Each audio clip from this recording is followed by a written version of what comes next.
यूप्लॉइड blastocyst या फिर वो एम्ब्रियोज जो हम टेक्निक पीजीटीए से टेस्ट कर लें कि एम्ब्रियोज क्रोमोसोमली नॉर्मल है और उसके बाद भी अगर इम्प्लांटेशन या प्रेगनेंसी नहीं आए तो पेशेंट को काफी धक्का लगता है।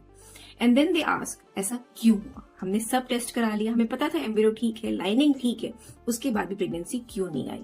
तो कुछ मैटरनल फैक्टर्स, कुछ एम्ब्रियो के फैक्टर्स ये डिटरमाइन कर सकते हैं कि even if euploid blastocyst implant ना करे।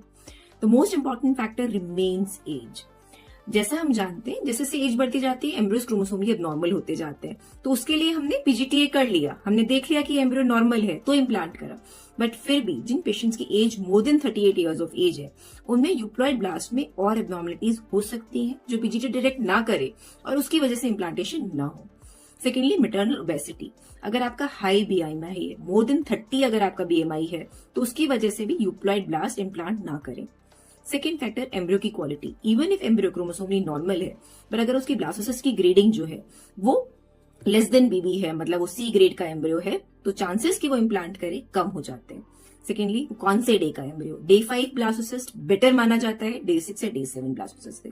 तो ये कारण हो सकते हैं कि इवन इफ आपने पीजीटी कराया हो, नॉर्मल एम्ब्रियो हो, तब भी प्रेगनेंसी हम अचीव ना कर पाए।